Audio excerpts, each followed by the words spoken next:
You're listening to Speaking of Thinking, where your thinking is as interesting to us as ours might be to you.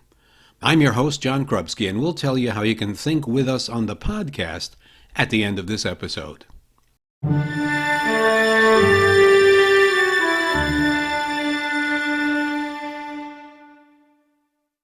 Welcome to Season 1, Episode 1 of Speaking of Thinking. And speaking of thinking, let's talk about breaking genius and thinking whole, and our book on the subject. As the Cheshire Cat said to Alice, let's start at the beginning, with the introduction. Breaking Genius, the introduction, John. This book is considerably unconventional. Its subject is equally unconventional, and the way it has come together, even more unconventional. I've been delivering guaranteed moments of genius for more than 25 years. 7 years ago, with the help of my co-author, we undertook a multidisciplinary study of how that was possible. We now have the answer. And it is teachable, it is learnable, it is what we call thinking whole, the third way. And it is what's behind the process of breaking genius, which you are about to learn. It all began some 25 years ago. I met a prospective client who had a problem. They had a team of more than 40 people from many departments who had spent 9 months working on a new brand positioning. They wanted to know if it made sense in the real world. As an expert in consumer marketing research, I was there to review the strategy to see whether it would resonate with their target audience. After 10 minutes of listening to the presentation of what had taken 9 months to develop, I had a dilemma, and a solution I did not know that I had.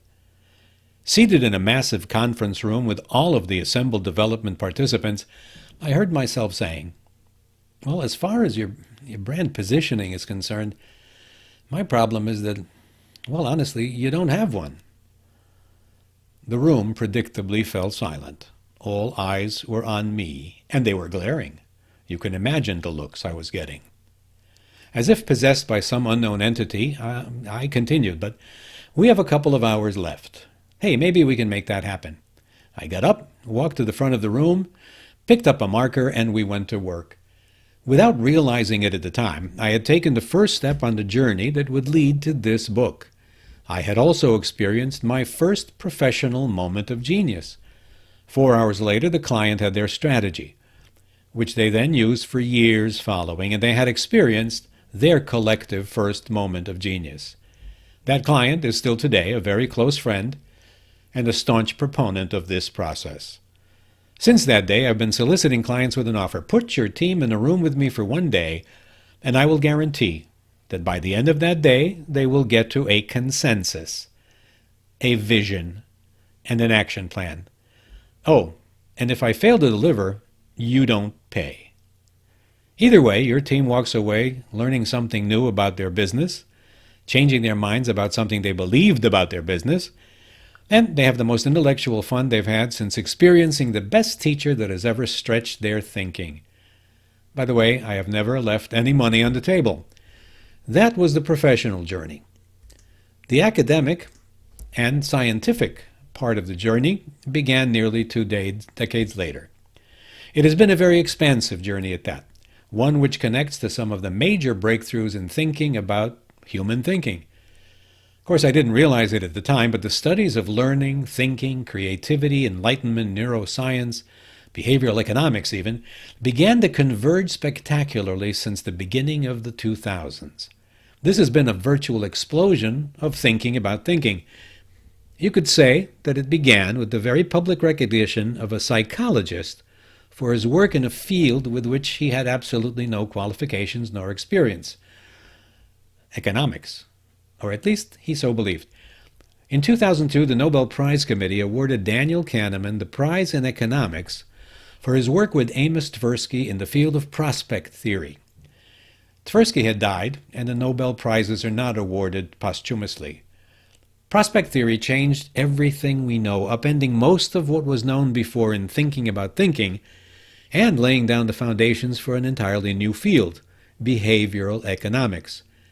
In 2011, Kahneman added a cherry of his own making to the prospect theory sundae when he came out with his own book, Thinking Fast and thinking slow. By the way, thinking fast is intuition, thinking slow is deliberation. In the following year, Michael Lewis further popularized the thinking behind prospect theory in a book called Moneyball, which eventually made its way to the movie screen. At the time he wrote the book, Lewis did not know about the connection to Kahneman and Tversky. He later wrote The Undoing Project in 2016 to make up for that. In 2005, Malcolm Gladwell took all of this thinking very much more public in a book called Blink, The Power of Thinking Without Thinking, also known as Kahneman's Thinking Fast. In the same year, Howard Gardner's book, 5 Minds for the Future, argued for the 5 different disciplines of the mind that it will take to create the collective future we deserve. All these brilliant insights related to making decisions more than anything else, and dealing with the information you already have. But what about things that involve innovation, creativity, even genius? How do we manifest things that are yet to be known? Nassim Taleb, in his book The Black Swan, 2007, added that dimension to the discussion. The subtitle of his book, The Impact of Highly Improbable, argued for allowing a space for what we might not yet know into the thinking of our mix. In that same period, authors such as Nancy Andreasen, The Creating Brain, The Neuroscience of Genius, published in 2005, and the Dalai Lama himself, The Universe in a Single Atom, The Convergence of Science and Spirituality, published in 2005, a book which further expanded what we know about the full potential of the mind versus simply the function of the brain, the concept of enlightenment. The most recent voice added to the conversation being Rickard and Singer, Beyond the Self, Conversations Between Buddhism and Neuroscience in 2017. We would like to think that adding thinking whole to Kahneman's systems model and providing a prescriptive process, breaking genius, for actualizing the third way constitutes a substantive forward advancement to the discussion of thinking about thinking. That on the one hand, and providing you, our readers, with an actionable form of using all this theory on the other. John Krubski. Immediately following, Alex's introduction. My dad is a mad scientist. Growing up, he wasn't the eye-roll-inducing dad, joke-telling kind of come here, young lady kind of dad. He was just kind of weird. I didn't get it until I became, as he says, interesting. There's a moment you have when a switch flips in your brain and you see your parents as people for the first time. It's a moment that is awesome, in the literal sense of the word. For me, humbling, because I realized that my dad might be onto something. For me, becoming interesting to my dad meant that I had grown into a scientifically minded, empirically disciplined, type A secondary classroom teacher. Yes, I am what the internet calls a Pinterest teacher. I like things organized and color-coded. Order makes me feel calm. Order helps me think. I can't forget the day, over a decade ago at this point, when I turned into my dad's rambling monologue and tuned into it. He tends to think out loud, a lot. But I have since come to understand that this is a useful discipline. In fact, one we've incorporated into thinking whole. And something in my brain clicked. This process, the sparks of what would eventually become this book, were flying. This, I thought, might work in a room full of 14-year-old biologists. This may well be the metacognitive tool I've been searching for to propel my students off the ground of their individual knowledge and into the orbit of their collective thinking. So I did what the daughter of any mad scientist would do. I let my dad come in and teach my class. The process and techniques that he used that day, the processes and procedures that we have since refined, reworked, tested, perfected, all of that began with this spark of an idea. I have applied the resulting principles in grades 9 through 12 for the past decade, shared them with my colleagues across subject areas, worked to integrate them into my curriculum, or implemented them on the fly. And those were many occasions. I have carried these tools with me to meetings, workshops, and postgraduate classes, and each time I have met with the same success. The simple elegance of thinking whole cannot be overstated. The processes are formulaic, meaning in the best sense of that word. Simple to remember, easy to implement, and each time they work to create a container for our thinking where great and wonderful, awesome things happen. As a teacher, there is nothing better than that magical moment when you see a student who understands something deeply for the first time.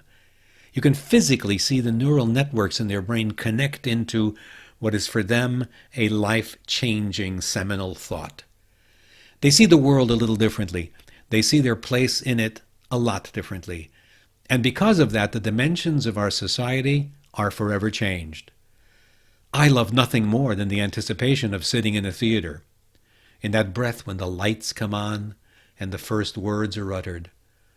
I can feel the genius unfolding. The tools presented in this book will set the stage. What genius you create is yours alone. But I promise you, you'll find it's well worth sharing. Dr. Alexandra K. Krubski.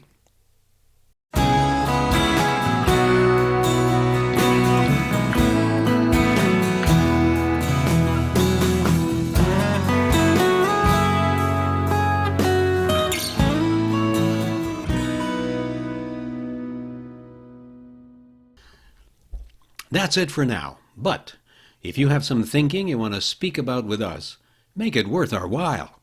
Drop us a compelling note about why your subject and you will make for a fascinating segment on our podcast.